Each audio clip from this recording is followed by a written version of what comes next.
Kannappa cinema బాగుంది. అందరూ అంటున్నారు మంచు విష్ణు కాదు మూవీ కాదు ఇది ప్రభాస్ మూవీ అని. కాదు, మంచు విష్ణు మూవీ చాలా బాగుంది. యాక్టింగ్ మంచిగా చేశాడు. కానీ అంత ట్రోలింగ్ బ్యాచ్ వచ్చి అది మంచు విష్ణు మూవీ కాదు అలా ఇలా అంటున్నారు. కానీ కొద్దిగా అలా అడల్ట్ కంటెంట్ కొద్దిగా ఎక్కువైంది. ఆ సాంగ్లో ఒక సాంగ్లో ఎక్కువైంది. అది తగ్గించుకుంటే మంచిగా ఉండే. అసలు సాంగ్స్ అని కాదు, మూవీ భక్తికి సంబంధించిన డెవోషనల్ మూవీలో ఇలాంటి సాంగ్స్ పెట్టడం, అసలు రొమాంటిక్ సీన్స్ పెట్టడం కరెక్టే అంటారు? బాగానే ఉంది. సాంగ్ మాత్రం బాగానే ఉంది. కొద్దిగా అడల్ట్గా ఫ్యామిలీ ఆడియన్స్ వస్తారు. ఫస్ట్ డే కాబట్టి ఎవరు ఫ్యామిలీ ఆడియన్స్ తక్కువ వస్తారు. కానీ తర్వాత వచ్చేసి ఫ్యామిలీ ఆడియన్సే వాళ్ళకి నచ్చాలి కాబట్టి కొద్దిగా తగ్గించుంటే మంచిగా ఉండే మంచు విష్ణు. అంటే మంచు విష్ణు యాక్టింగ్ ఏమైనా ఇంప్రూవ్ అయిందంటారా, అలాగే ఉన్నాడంటారా? పక్కా ఇంప్రూవ్ అయిందండి. పక్కా ఇంప్రూవ్ అయింది. ఎటువంటి ఇంప్రూవ్మెంట్ కనిపించింది మరి ఆయన యాక్టింగ్లో మీకు? కానీ యాటిట్యూడ్ తక్కువ అయింది అనుకుంటున్నా.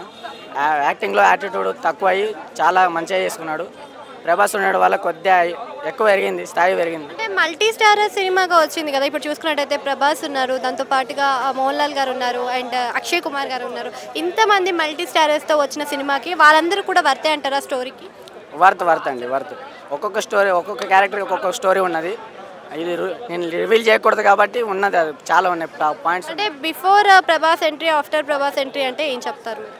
ఇటు తర్వాత నుండి కొద్దిగా స్లో ఉంటుంది కానీ ప్రభాస్ వచ్చినప్పటి నుండి ఇటు పక్క ఇటు అది గూస్ బాంబ్స్ బీజిఎంకి మాత్రం గూస్ బాంబ్స్ వచ్చినాయి.